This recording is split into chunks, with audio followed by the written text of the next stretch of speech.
Thank you, everyone. We're a little slow to commence. I call the meeting to order. I welcome to the meeting. This is meeting number 4 of the House of Commons Standing Committee on National Defence. Pursuant to the motion adopted on September 16, 2025, the committee is meeting to receive briefings by the National Defence and Canadian Armed Forces Ombudsman and the Sexual Misconduct Support and Resource Centre.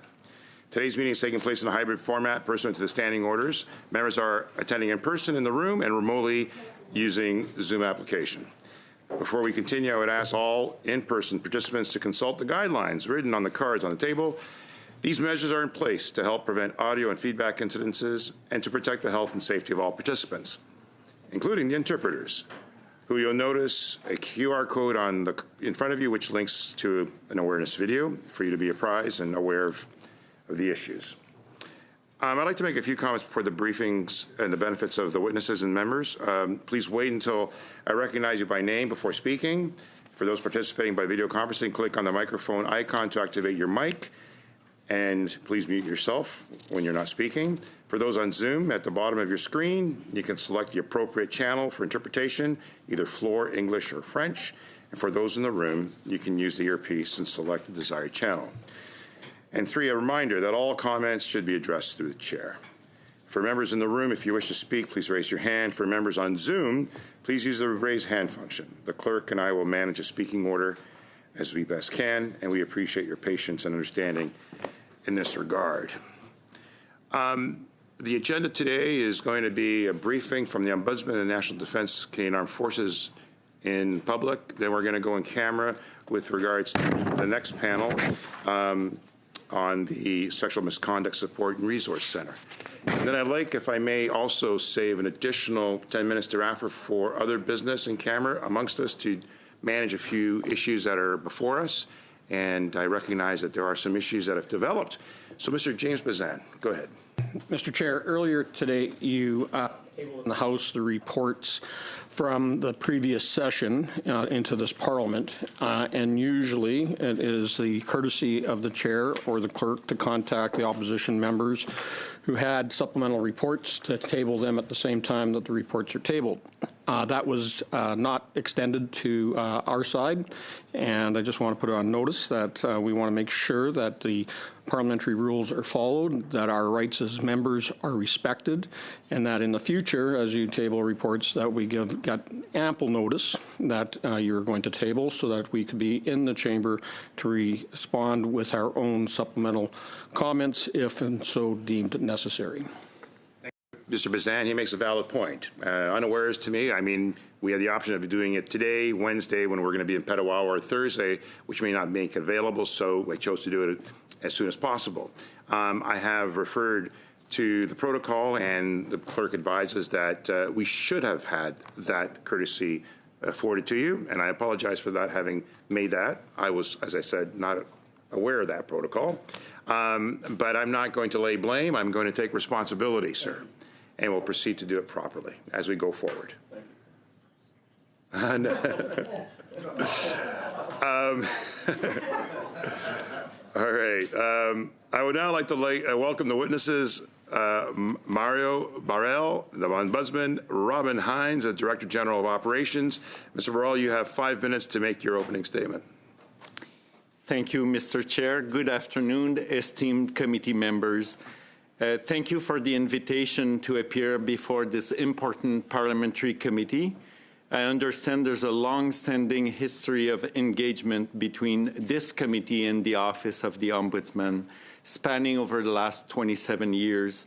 I'm joined today with my Director General, Robin Hines.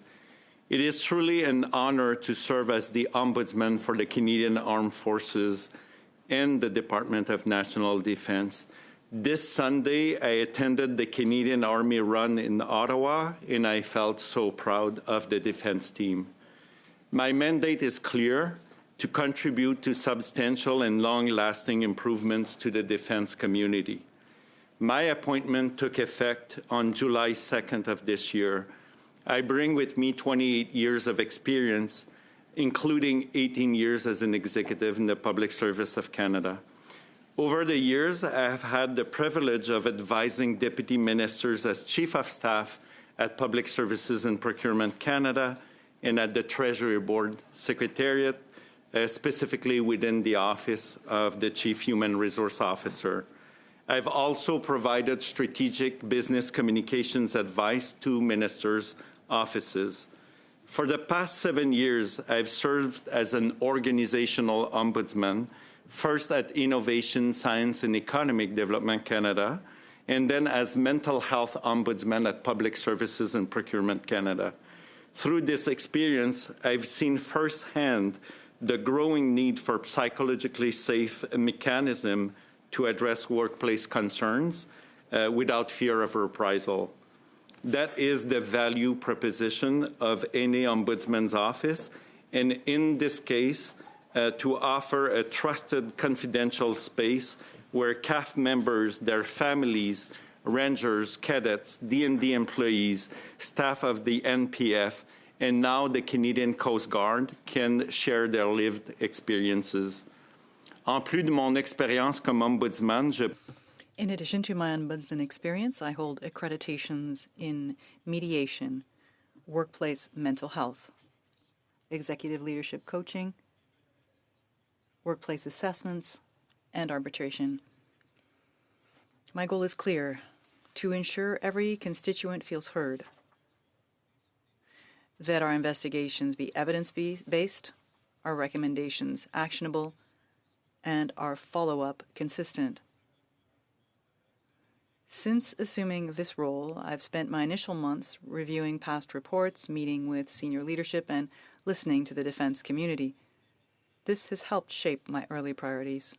Visibility. Beginning in January, I plan to visit bases and wings across the country to hear directly from constituents, identifying emerging issues and raise them with the appropriate authorities and develop actionable recommendations where appropriate. Our first visits are already being planned for CFB Trenton and Petawawa. From my initial meetings and readings, I've noted several common themes and challenges impacting the defense community: delays and barriers in the recruitment process, low retention rates, lack of availability, accessibility, and affordability of housing, family strain from postings and separation, staff shortages in health services leading to inconsistent access to physical and mental health care, a fragmented transition from military to civilian life, and continued reports of harassment, racism, and discrimination. We're also paying close attention to several emerging areas that will be important to this committee in the coming months. For example, the increasing reliance on the reserve force despite persistent challenge with pay, benefits, and employer support. The growing role of the Canadian Rangers in northern sovereignty, while many still face equipment and support shortfalls. The impact of new compensation measures and whether they meaningfully address the financial pressures the members are facing. The strain on infrastructure such as housing, medical care, training facilities, if recruitment targets are achieved without matching support.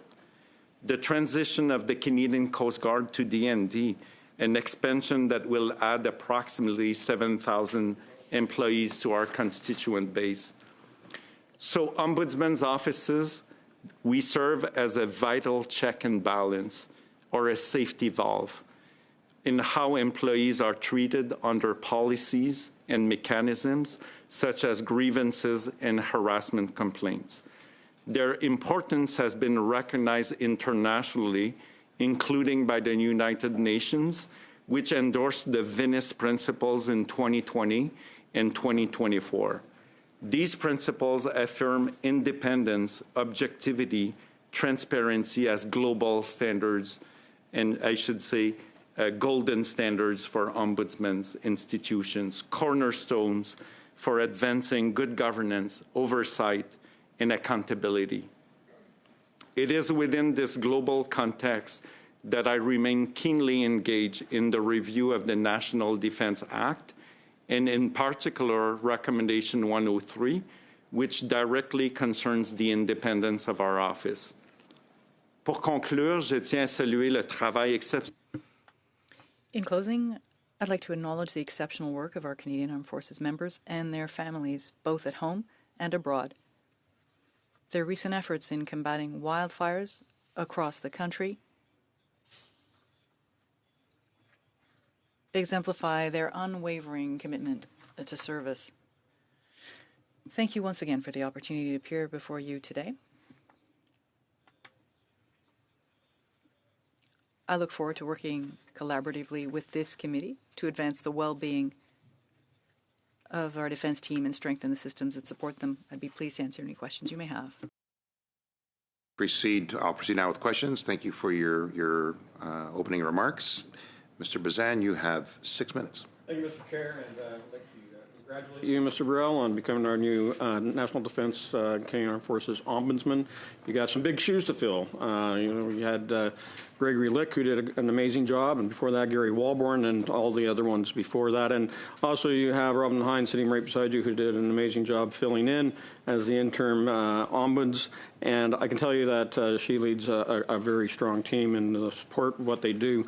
I know that there has been some budget cuts in the past that have affected your office. Have you looked at the budget, and how is it overall going to impact the work that you do? Thank you for the question. This is such a good question because I've been in this position now for almost 90 days. And this is obviously one of the first questions of interest for me. Do we have capacity within the Ombuds office to be able to deliver on our mandate?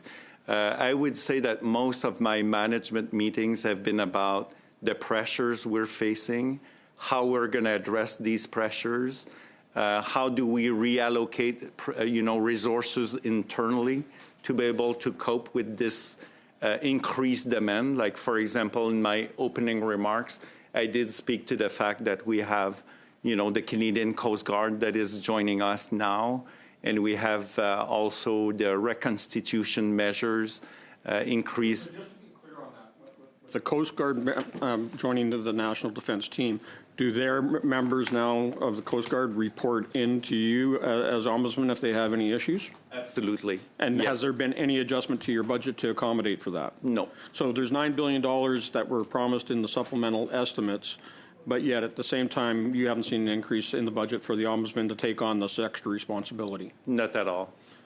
Okay. Now, I appreciate that you have only been on the job for 90 days, and you come with quite a bit of experience in the public service, including being Ombudsman in other departments with PSPC. Now, what have you been doing over the last 90 days to get yourself familiar with how national defense and the Canadian Armed Forces functions, with the role and responsibilities they have, and the stresses that are built into the amazing work that they do?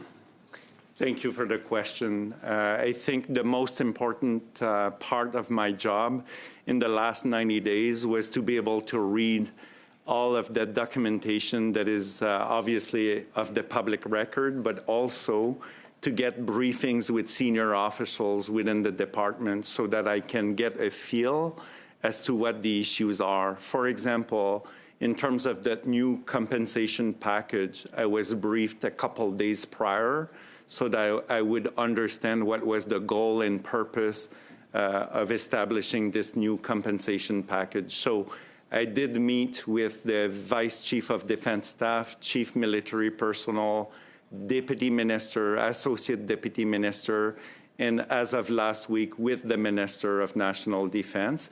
All of these briefings allow me to get a better feel, but I also intend to quickly get on the ground. As I mentioned in my opening remarks, it will be important for me to be on the ground because in my experience in the last 7 years as Ombudsman, you cannot do this job properly if you don't hear in a confidential setting what are the issues that our members are facing. And on visiting bases across the country, holding town halls and or private meetings with members as you're traveling? Absolutely. Awesome. Glad to hear that. Now, you did mention that you're looking, and the Office of the Ombudsman has put together very great recommendations and reports year in and year out. Are you currently working under any reports to bring to Parliament that we can, of course, have you back to talk about some of the issues that you're researching right now? Absolutely. What we're doing right now, and I was happy that Robin and the team got me up to speed with, the latest report that we're still drafting. It's still in draft mode, but it's kind of a review of former recommendations dating back, I would say 10 years ago, in terms of recommendations that was applying to the reserve force, and for which we haven't seen much progress. So for us to be able to capture progress from an ombuds perspective, we need to be able to see how many recommendations did we make to the department or the Canadian Armed Forces, how many were accepted, but also progress on them. Have we made progress? And the purpose of that next report, which we intend to do in the fall, complete in the fall, would be precisely about that. Was actually, you guys did a systemic review in 2025. That one was tabled. We now know that the Canadian Army is restructuring, and that reorganization includes the Canada Sovereignty Force, which is reserves. So that would be very timely. Are you going back and looking at, you're saying just on the reserves, but how about all the recommendations made? And we know that housing, and you have, the office did do, and you mentioned in your opening remarks, but they did a housing review. We're short 6,700 residential housing units right now for those that are serving, never mind the stresses for those that are buying in the marketplace. There's been changes to the post-living differential allowance that has undermined even the raises that they're getting now. Some people are bringing home less than what they were before. How are you going to address those issues going forward? This is part of my plan to do a strategic planning or a series of strategic planning sessions with my management team, but also with investigators within our office to be able to get really up to speed with all of these recommendations. But I will turn it over to Robin maybe to explain in more. And we have to go to another question, James. We can come back to it. Okay. Over to you, Vivian. You have Ms. Lapointe, 6 minutes. Thank you for appearing before the committee today. We've noticed that recent reviews have noted confusion around definitions of misconduct. From your perspective, how does clarity in definitions affect survivors' confidence in seeking help? Merci pour la question. Je pense que l'importance de... Yes, I think it's important to define terms, because if people don't understand definitions, it becomes difficult to offer them appropriate services. I think of the types of things I dealt with as an organizational ombudsman in the past, when people couldn't understand the definition of harassment, for instance, then they may be claiming harassment for the wrong reasons. So to us, understanding is critical. One of the major pillars has to do with education in our office. We make sure that we have the right definitions on our website page so people understand the terms. Microphone. Absolutely a step forward towards creating more transparency. How can this type of reporting be made more useful to survivors and to those who are working on prevention? I will turn it to you, Robin. Yeah, that's a great question. So as the Ombudsman alluded to before, having information readily available to people so they can better understand any supports that might be available to them, I think is really good so they can make informed decisions. I know the SMSRC is coming to the table afterwards as well, and I would expect that they'll have quite a bit to say on this topic given their mandate. As well. I would expect that culture change is often much harder to measure than policy changes. So from your vantage point, what progress is most meaningful and what work still lies ahead around that?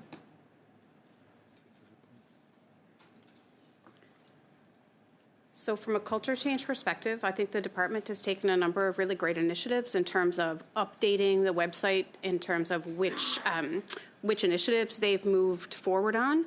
I think it's early to tell what the outcome of some of those initiatives are going to be because they haven't been in place for a long time.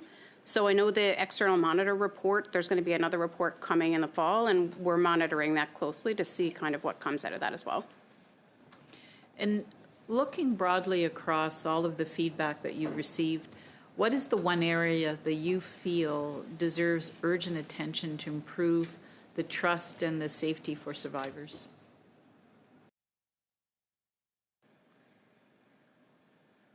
This is a very good question. Like in my experience as ombud for the last 7 years, but organizational ombud, which is a little bit different than a classical ombud. But I think psychological safety, like creating a space where people can tell their true lived experience is critical to any ombudsman's office. I often referred in the past, like in my career, to the national standard for psychological health and safety in the workplace, for which there's 13 psychosocial factors. And in a nutshell, what we have to remember is how do we have internal mechanism within a department or an organization that will allow people to feel safe. If we don't have that, we don't hit the mark, basically. I see that. It's becoming evident that access to services continues to be a real central issue. What are the best practices that could be implemented using what we've learned about reaching survivors, especially in remote or Francophone or Indigenous communities? In quite a bit of positive advancements in terms of telehealth and some services that can be available to people and reach them wherever and whenever they need them. So I think that's a start to getting there because there are, as you have noted, and we noted in some of our reports around the Canadian Rangers, for example, that in remote communities across this country, it can be very, very difficult to access services that people need in a timely way. Thank you. You have another minute if you wish. In your opening comments, you talked about serving as a check and balance or as a safety balance. How do you achieve that? That's the challenge of any ombudsman is how do you communicate in a way that people will feel that what we're saying is true? Like how do we create a mechanism where people will say, if I go through this mechanism, I will feel that I can tell my true story. If we do not have that, and that's why I've been referring about independence of this office and the Venice Principles. The Venice Principles are basically how do we measure all of the activities within an ombuds office in a way that people will feel the independence, impartiality, confidentiality, and our ability to deliver impartial and fairness to our constituents. So for me, this is like the foundational piece that is kind of non-negotiable. If you don't have that, people will not use the channel. Thank you. Mr. Savard-Tremblay, you have 6 minutes. Merci, Monsieur le Président. Thank you, Mr. Chair. It's quite apropos. The subject that was just raised was about impartiality or objectivity. I hear what you're saying, but I have a question for you. Given that you report directly to the minister, what are the measures in place to make sure that there's no seepage, that there's no political pressure on you? It really is based on my professional experience over the last 7 years that I can say that in the past I would report to a deputy minister's office. I'd say the most important thing is to communicate to the person you report to that these standards are non-negotiable. In no case during my entire career as an ombudsman have I ever been asked to disclose names or to say, what side I should lean to, because And that's a standard that's not negotiable as far as I'm concerned. The same thing applies regardless of the person you report to, be it a minister or anyone else. I will always defend my principles of impartiality and independence. My question really is not personal. It's nothing to do with your personal integrity. I was just wondering if, institutionally speaking, there was something in place. You know, what kind of boundaries are there? Yes, there are standards of practice at our Ombuds office. And we always use the term at arm's length, at a distance. In other words, all decisions made in my office cannot be subject to any interference. To understand how things operate for you, you receive complaints, but you yourself cannot launch an investigation on the basis of anything you might suspect, correct? And, sir, I appreciate your question because the Ombud, within the guidelines that set the Ombudsman office in place 27 years ago,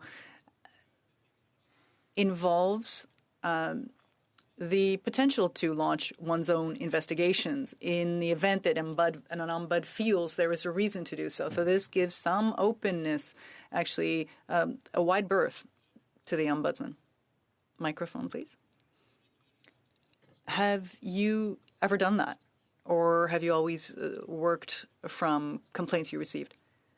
In my case, it's only been 94 days. It hasn't happened to me. Where the Ombuds office kind of did their own investigation based on their own motion? So we almost exclusive investigations are on our own motion. So the minister has the ability to ask us to look into a particular area should he wish to do so. But in the 11 years that I've been with the office, that has only happened one time. So all the other investigations that we have done on our own motion. So we will inform the minister, the department, and the other relevant authorities that we're going to be launching an investigation, but we don't need to ask permission to do so. So there are very few investigations that are responding to complaints? Sorry, there is still a culture of silence in a way, even though there's this notion of confidentiality. It's not a natural thing for people to complain or to file a complaint. I'd answer not necessarily, actually. Since I assumed office, from the very first day, I thought about these international standards of practice where you establish a standard of openness, transparency, accessibility. And when I refer to the Venice principles, one of the things that needs to be considered is accessibility with no cost and no obstacle to that access. That said, we have a high volume of complaints or people coming to our offices to raise their issues. Last year, over 2,500 people came before our office or connected with our office on a number of issues. On the basis of that information, the team can then determine, okay, there is a trend that we should perhaps investigate. And then what are your authorities then? Can you compel witnesses to testify? Can you ask people to testify? The guidelines are quite clear. Any document that is required in our office must be provided within reasonable timeframes. Otherwise, we quite simply couldn't do our work in an appropriate way. So the directives are fully clear. So documents, as in a written testimony, could that be it? Will we interview individuals who are responsible for policies or directives? Certainly, investigators can interview individuals. Where do those powers lie? Is there a challenge to them? So there have been a couple of circumstances in the past where we have requested information or we have requested to talk to somebody specific about an investigation we were doing, and we've faced pushback. Generally speaking, when that happens, when we provide the ministerial directives or we go up the chain of command a little bit further, we tend to get cooperation. Quelles sont les conséquences pour quelqu'un qui refuserait d'obtempérer? What if someone refused to comply? There are responses, some punishments, if you will, within that directive. How much time do I have left, Mr. Chair? Over to J'aurais pas dû poser la question. I shouldn't have asked the question. To the panel. Congratulations, Mr. Burrell, on your taking this important role. And I really like and I agree with your comment that your office is an important barometer. And I thank you for the excellent work that you've done in the past and going forward. My questions are taken from that framework. Firstly, 2,500 plus requests to your office in 24-25. What is the most prevalent type of those requests? So they're segmented into 5 different categories, which is, I think the first ranked one is related to benefits, if I'm not mistaken. So benefits that are available to the Canadian Armed Forces. So if they do feel that there's any barriers, there's going to be either an individual or a systemic investigation into these matters. But this one has been ranked number 1 for many, many years. The most number of calls. Yeah. And number 2. Number 2? So thanks. The top 5 stay the same year over year. They sometimes switch order other than benefits, which is always number 1. The other categories in the top 5 tend to be release, medical, harassment, and recruitment. So like I said, it depends on the year. They may change places with the exception of benefits. Thank you. That's a good barometer, to use the term again. So you mentioned benefits. The recent announced pay increase has an uneven distribution between 20% and 8%, depending on rank level. Have you received comments, complaints on that? I'm going to assume yes, based on it's the number 1 topic. So I've asked this question just to be able to monitor, like in terms of compensation, if we did receive any calls or not, and not at this stage.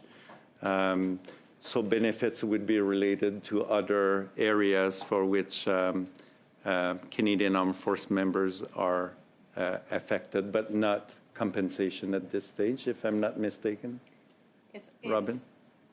It's early for us to have received any complaints on the new compensation and benefits package just yet, just because generally speaking, if people have concerns, they will raise it first through their chain of command. So we haven't received formal complaints on this yet. Generally speaking, I would say we have heard through the engagements that we've had. Overall, the benefit package has been well received, although I understand there are a couple of places where I expect we may hear more in the coming months. Thank you for that. To move on to a slightly different topic, and as a veteran, I'm very well aware of the mental health challenges faced. Have you heard or aware of resiliency training that's done in advance to prepare members' mental health in advance of deployment to help mitigate challenges? Over to you. So I understand that the Surgeon General and the Health Services Group have developed several tools for before and after people are deployed on both domestic and international deployments and operations. Our office has been monitoring this pretty closely over the past few years. Specifically, Mr. Bazan raised the report we did last year, which was focused on mental health for reserve force members on domestic operations. So we're keeping a close eye to see what the impacts of these initiatives will be. Thank you. So to confirm, it is happening for pre-deployment, and you're monitoring, but no results yet. Is that fair to say? So there has been pre-deployment training for international operations that's existed for quite some time. There's been some for post, but yes, we're keeping an eye on kind of what that's going to look like, some of the changes that they've made over the past few years to update what that training looks like. Thank you. So that's been going on for some time. Is there quantitative results that have been generated to establish its effectiveness or not that you're aware of? So I haven't seen anything on this yet. We do keep an eye on the joint program between Veterans Affairs Canada and the Canadian Armed Forces regarding mental health and their joint suicide prevention strategy, which also speaks to mental health and resilience. And I think there's another version, another update of that, coming out in the coming months. Thank you. I feel that would be an important metric. PMQs, I think we're well aware, and we mentioned earlier about the shortages. Do you feel that that has an impact on both recruiting and retention?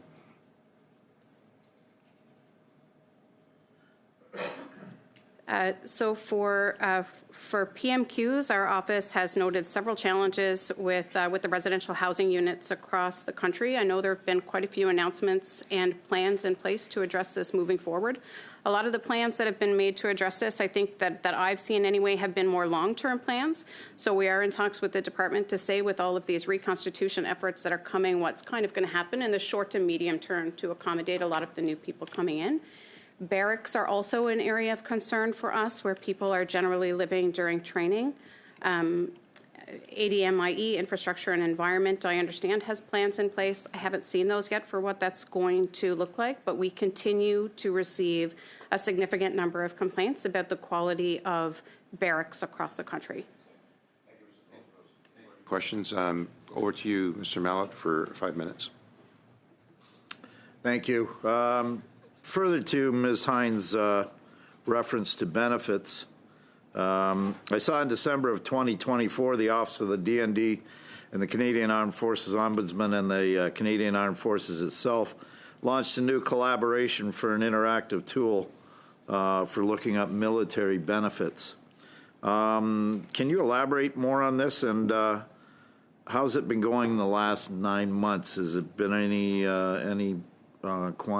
have you been able to quantify any results there? Sure. So the product that you're speaking about is called a military benefits browser. It was something created by our office originally back in 2018, focused on the transition for Canadian Armed Forces members as they transition to civilian life with illness or injury. It's since been expanded. We worked very closely with the Canadian Armed Forces to expand the product to now include all benefits and services that may be available to someone throughout their military career. The purpose of the product really was to make information about benefits and services accessible to people so they could make more informed decisions. So whether that is someone who is applying to become a Canadian Armed Forces member, that they can see what benefits and services they may be entitled to, a family member can access that information to say, you know, I'm being posted from this location to another, what benefits might be available to me, I have a special needs child, what supports are there. It breaks things down in a very user-friendly way. You can sort, for example, by financial, mental health, physical health, a lot of supports there.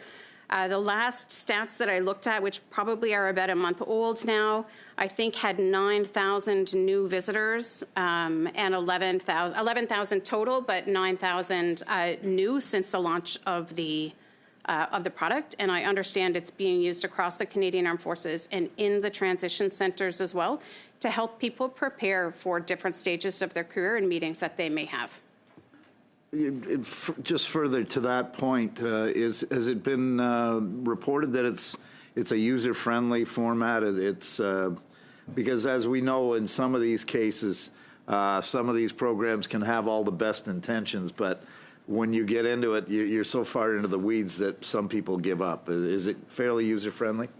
Yeah, so we've tried to make it so that people can get to the results that they need in the fewest amount of questions possible. So, for example, the first question speaks to kind of who you are as a constituent. So are you looking as an applicant? Are you looking as a regular force member, as a reserve force member?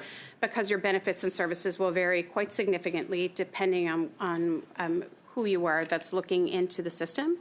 But we really try to do it so that in 2 or 3 clicks and answers of questions, you can get an initial list, which you can then filter and kind of make smaller depending on what your needs are by answering additional questions. If I may add on this, Please do, yes. I could test as well the system because I was new in my role. And Monsieur le Président, il n'y a pas d'interprétation étant donné que le micro...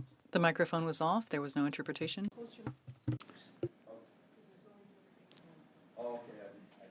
It's on? Okay. So basically, I was able to test the system, if I can say it this way, because I was one of the users like 3 months ago, and I found the tool to be quite effective. To Robin's point, and some other countries, I can't remember which one, actually asked us to do a presentation about the military benefits browser as a best practice. So I thought this is fantastic. This is a beautiful initiative that is well regarded. That's encouraging because I have CFB Trenton in my riding. I deal quite closely with them on a regular basis, and I was speaking with the folks at the MFRC there, and of course they work with a range of these, and it is a program that they were, pleasantly surprised with, let's say. So, okay, thank you on that. One more question. What are the DND CAF Ombudsman Office's main observations concerning the CAF's grievance process? More specifically, how could the length of time it takes for the grievances be resolved or shortened, or is that a real concern in your estimation? So we do still receive a number of complaints about delays in the grievance process for the Canadian Armed Forces. I know there have been a number of changes in terms of increasing the digitization, which I think will yield results moving forward. We've seen improvements in the response time at initial authority. Final authority, they have made quite a bit of progress in terms of addressing their backlog, but the delays are still substantial. So they've improved since the previous time we were in front of committee, where we would have given you numbers where people were waiting at final authority for years. So the numbers have improved, but it's yet to be seen, I would say, how far it will go, the initiatives in terms of actually reducing those to a timeline that we would think is more appropriate. Ms. Hines, thank you. Monsieur Savard-Tremblay, 2.5 minutes. Merci, Monsieur le Président. Est-il possible? Thank you, Mr. Chair. Can you keep your earpiece on so we avoid these kinds of problems where I'm speaking to you and you can't hear, you can't understand what I'm asking, and then you ask me to repeat it? It would be appreciated, especially if we have to interrupt people and there's a problem with me hearing interpretation. It would be good if you had your earpiece on. So back to you, sir. In the Defense of Well-Being is your 2024 report titled. It seems to indicate there's an issue with respect to healthcare services, and it was recommended that by January 2025 that the armed forces focus resources on these health services with respect to complaints. Is that something that's been done? Seen some progress on this front. The same as as I just noted with the regular grievance process, they have also implemented a digitized complaint system for medical complaints. There has been a request put forward for additional resources for health services because even with this new form, they were having trouble keeping up with the number of requests coming in, which was causing a significant backlog. I understand some of this hiring has been done. I haven't seen the latest numbers in terms of what those delays are looking like, though. Parce que ça, vous parlez, j'imagine, de l'autre recommandation qui... I would imagine you're referring to the recommendation that said May 2026, which was a centralized follow-up system. Is that what you're referring to right now? So I would say there's two different pieces on the digitization. So one is to allow people to submit complaints online and do so in a way that is more efficient than the paper-based way that they were using before. It was having to go through several different hands. The tracking system is something different, equally as important. It's such a new system. It's such a new system that is in place. I don't think they've been able to track and trend very much so far. Parce qu'étant donné qu'il y avait une recommandation. Given there was a recommendation in light of, for 2026, that's May 2026, do you think that's going to be achievable? So we follow up on our reports usually on a yearly basis. We haven't done the follow-up on this report yet to see where they are on it. But once that report is done, we'd be happy, or once that follow-up report is done, we would be happy to send it to this committee. Très bien. Very well. Can you tell me, perhaps you'll be called to invite here to appear before us as well in the future. There's an issue about the retention and hiring of Indigenous and Francophone members. Does this represent a high volume of your work, whether it's complaints you receive or investigations you launch? Almost every investigation that we do see complaints come from people who are unable to access benefits and service in their first language, whether that be French or English, depending on the area that they are in. From the Indigenous population, we don't get a lot of complaints from this group in terms of the traditional way that we receive complaints through our 1-800 line. A lot of the times when we're working with Indigenous communities, which we deal mostly with in the Rangers, to be honest, we get them from when we visit. So when we are on the ground is when we really hear the concerns coming from that area, and it is going to be part of our travel plan with the new ombudsman. It's just about merci. Cheryl Gallant, you have 5 minutes. Thank you. And through you, Mr. Chair, congratulations, first of all, on your taking this important role. Now, it may be that it's too early to receive feedback on that compensation program because despite being promised it for April 1st, they still haven't received their raises. How did your predecessor, Mr. Gregory Lick, convey to you upon taking the position the biggest challenge your office must overcome when overseeing DND and CAF? Thank you for the question. I did meet with Greg probably I would say a month and a half ago or a month. We did speak generally about the office, and he didn't have any concerns in terms of how we're set up and how we are, responding to the mandate. That was more about, sharing his own experience, but nothing related to specific challenges that he would have shared with me. In Mr. Lick's previous appearances to this committee, he repeatedly advocated for the Ombudsman's Office to act separately from DND and CAF. Would this still be your initiative now that you're the Ombudsman? Sorry, can you repeat? So Mr. Lick wanted the Ombudsman's Office to act separately from DND and CAF. So would that be your initiative as Ombudsman? So since taking the office, I note a nod there from the Ombudsman. Since taking office as Ombudsman, have you seen any actions from DND or CAF that might influence or impair your office from carrying out its mission? Not at all. Okay. As Mr. Lick conveyed to you about any attempts from DND or CAF that might impair your office's function, how did he advise you to ensure the office's integrity?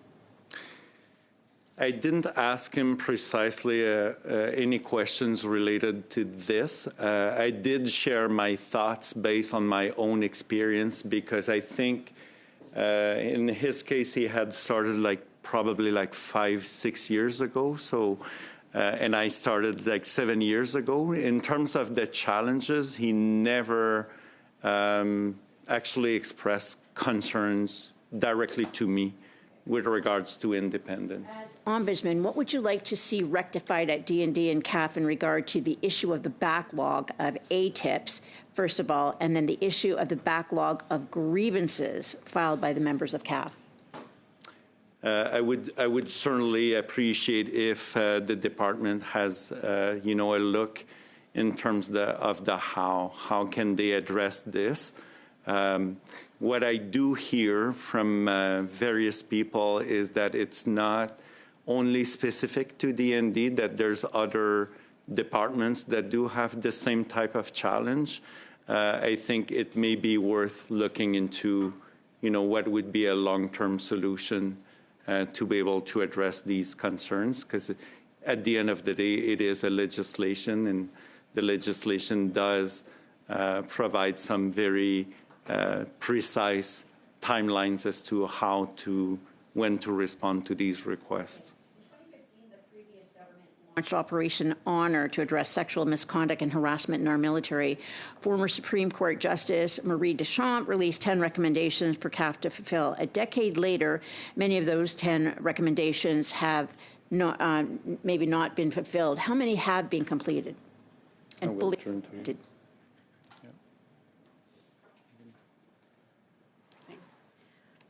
So I'm not sure how many of the 10 have been implemented. The SMSRC, when they're here later, I expect they'll be able to answer this question, or I can also, after, we can ask the question to the department as well. For the 48 recommendations from Justice Louise Arbour's report? It's my understanding that they are reporting on these on a cyclical basis online. How did Mr. Lick view the decision to fold the Canadian Coast Guard into the Department of National Defence?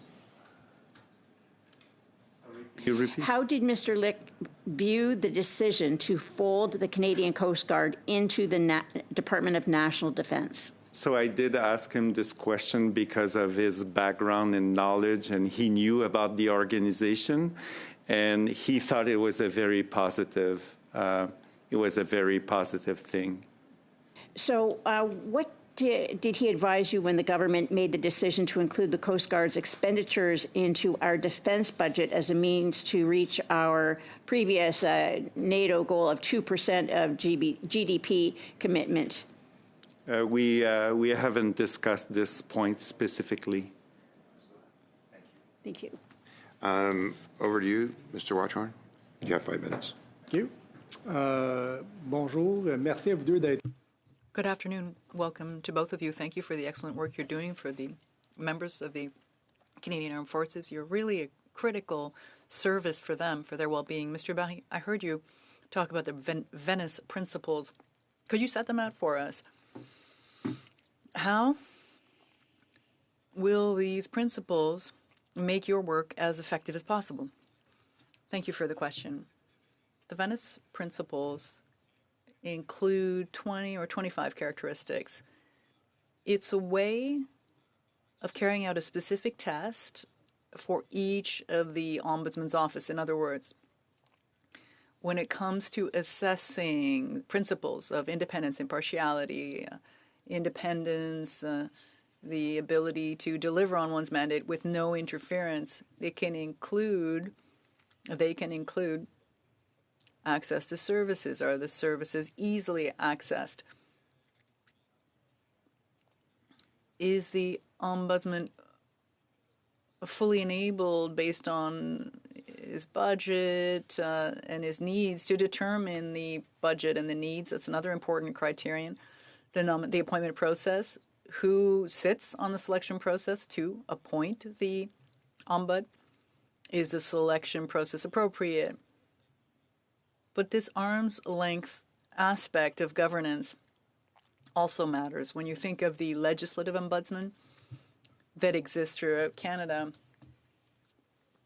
each province has its own ombudsman's office, and their independence is complete because they can determine their own terms of reference, their own needs. They report directly to Parliament, and so the Venice principles, to me, if I were to summarize this in simple terms, how do we make sure that a client coming before the Ombudsman feels that if they have access to the service, that they have access to a very independent service, that there is no false barrier, no false perception as to who the Ombudsman reports to? Let's say, if it could be a barrier to have an ombudsman perceived as reporting to the bureaucracy. That would be unfortunate because then you would lose out on some very critical information from a CAF member who would be, for instance, fearing that the Bureau is not fully impartial or not fully at arm's length. So these Venice principles come from the European Commission that set a very stringent standard on these ombudsman's positions, and I think it's very appropriate. My office is currently examining these matters closely with an expert in the matter. We are exploring potential choices of individuals who would be able to do an appropriate review of our office so that we can then issue an appropriate recommendation to the minister as to future governance for the Ombudsman's office. That could be very positive development, I think, for the Bureau. Thank you for the answer. That's very clear. It shows how you'll be doing your work in the future. I'd like to focus on the French fact, if you will. Members from Quebec are very sensitive to the fact that Forces members can get services in French. The Forces have been officially bilingual for 50 years, and I'd like to hear you on this. Are there any systemic barriers to Francophones accessing these services at the Canadian Armed Forces? It may be a bit early for me to answer that question because I haven't gotten to speak to people out there in the field in that sense. But certainly now that you're mentioning it, it will be something that I'm going to be taking into consideration in my travels. Based on your previous experience in other departments, is this something you experienced? No. Honestly, no. One final thing. The systemic report on the reserve forces, it should be concluded soon, and it was supposed to be 24-25. What perhaps urged the Ombudsman's office, maybe Madam Hines will know better, what is it that led you to do this report? What main subjects and concerns were raised there? Thanks for your question. So as we mentioned earlier, we follow up on our reports year over year to see if the department or the Canadian Armed Forces has made progress in terms of implementing the recommendations that they have accepted. So the two reports we did in 2016, all of the recommendations we made were accepted by the department, yet we have seen very little movement in terms of the implementation. So rather than continuing to follow up and show the public that there hasn't been very much movement in terms of implementation, we decided to try something different. And so what we did this time was, instead of just saying, here were the recommendations, yes, they were accepted, and no, they have not been implemented, we went back and we said, can you tell us what the barriers have been? So everyone agrees that all of these recommendations are still valid, they're still relevant today, they should still be implemented. But what has prevented the implementation of these recommendations over the past decade? So the report is really focused on what those barriers have been so that we can try to unblock or find a way to mitigate what those barriers have been to implement. Most of the recommendations in both of those reports were focused on the communication of awareness and access to benefits from the healthcare side for reserve force members. Les premiers exemples, ça serait... First examples would be benefits and access to healthcare services. Are these the same 5 priorities that you identified? I would imagine so, but is that the case? Thank you very much. If I have time, Mr. Chair, one final question. What are the systemic problems with respect to recruitment in the reserve forces?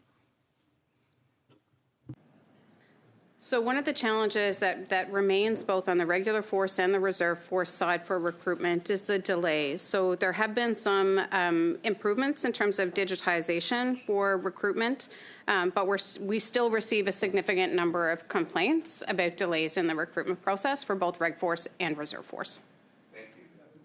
We are nearing our end of our session here, but we have maybe about 3 minutes left. So over to you, Mr. Genuis, for 2 minutes.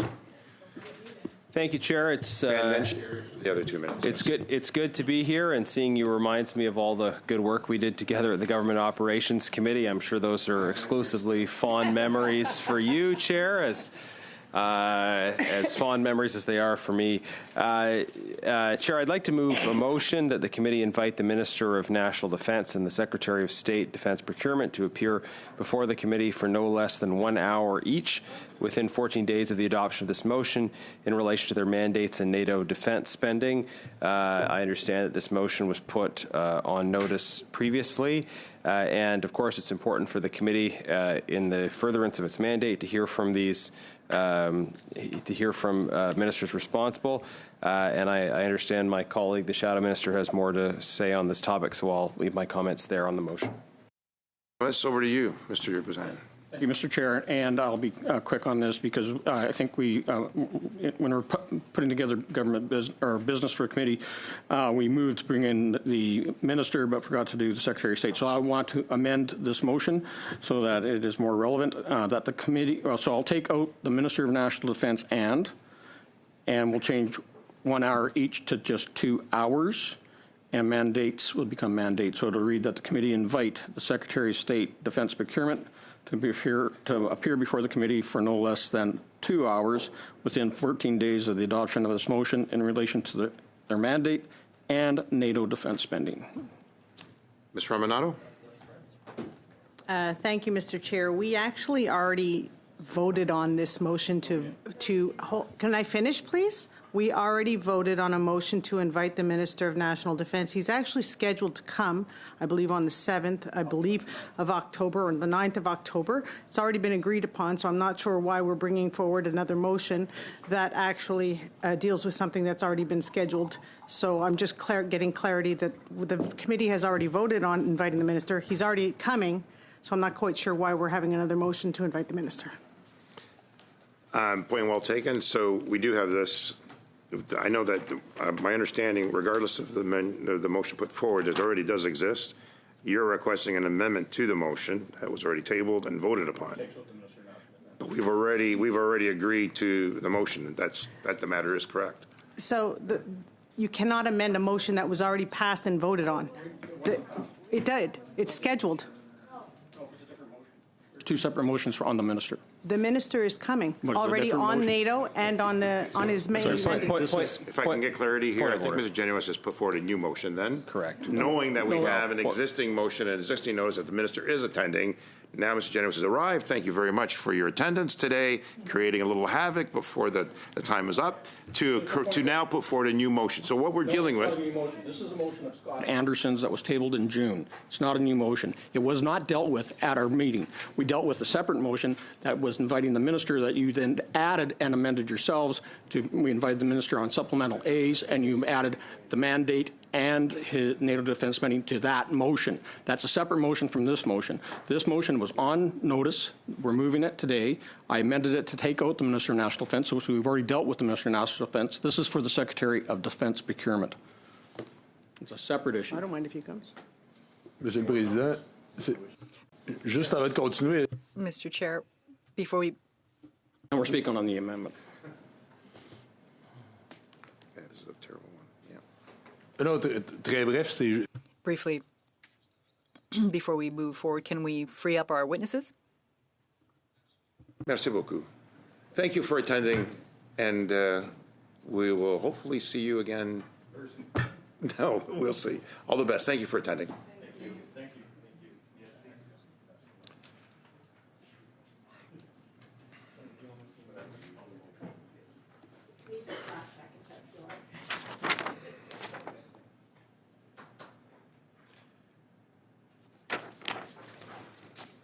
So, should we suspend for a moment? Is that what we're looking for? Like 15 minutes ago. I would like to see the amendment circulated in both official languages then.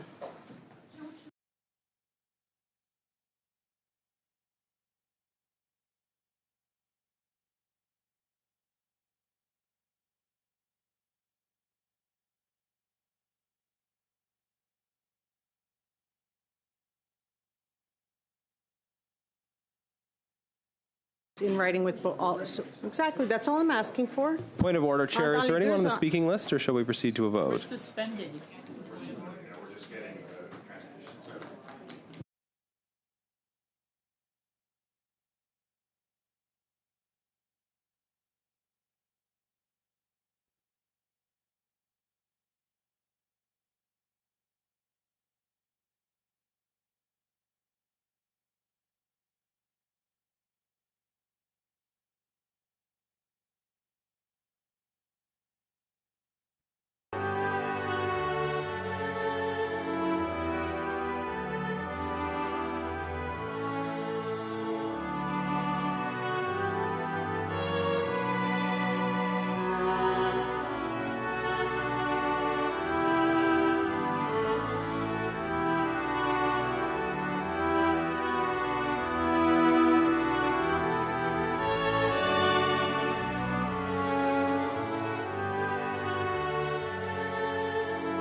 to, He's right behind you. okay, I'll wait for you, for Simone.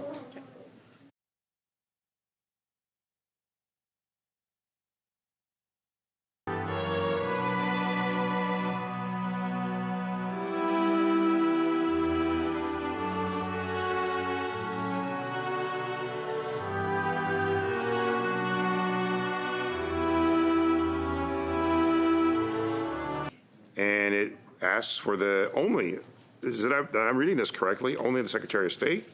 Yeah. And not the Minister of National Resources, right? I deleted Minister of National Defense.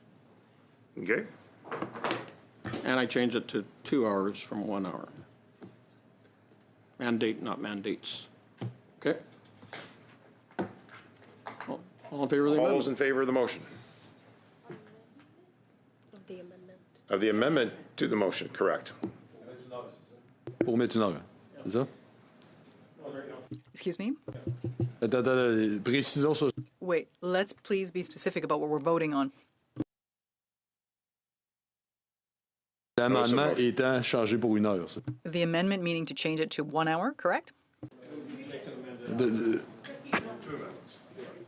Oui, mais l'amendement, c'est. Yeah, but what's the amendment? Okay, the amendment. So we're voting on it once and not amending it, correct? On peut proposer un sous-amendement? Can we move a sub-amendment? Amendment? Yes. Sure. Une heure? 1 hour. 1 hour is a sub-amendment. Can we agree on 1 hour? Yes? We oppose that. But, we always believe that ministers are bound by parliamentary accountability, and they should be sitting at the end of the table for 2, the length of time the committee sits. But that's on the record. Call the question. Fair enough. And the other amendment is the removal of the Minister of National Defense. We're voting on some amendment. Change my amendment from 2 hours back to 1 hour. We're voting yes to that, so now we're back to 1 hour. That's a sub-amendment. Show of hands. All those in favor? 1 hour. Une heure, c'est bon. 1 hour is good. Done. The next amendment, now we're back to the amendment, was to also remove the Minister of Defense from Ça, this c'est la notice. proposition qu'on a ici. C'est bon. All right. That is their motion. On that amendment to the initial motion for 1 hour, all in favor? It's passed. Oh, wait, now we got to vote on the notice, the amended notice. All in favor of the amended notice? It's not a notice, it's a motion. Or a motion? Okay? Let's go. All right, folks, we're going to move into, before we suspend, I want to ask the members if they can agree to allow the staff from the Department of National Defense to attend the in-camera portion of today's meeting to take note of any required follow-ups in the committee. So I'm asking, is there agreement to allow staff from National Defense to attend the in-camera meeting on September 23rd? All in favor? Agreed. Thank you. We will now suspend to prepare for our next panel.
Thank you.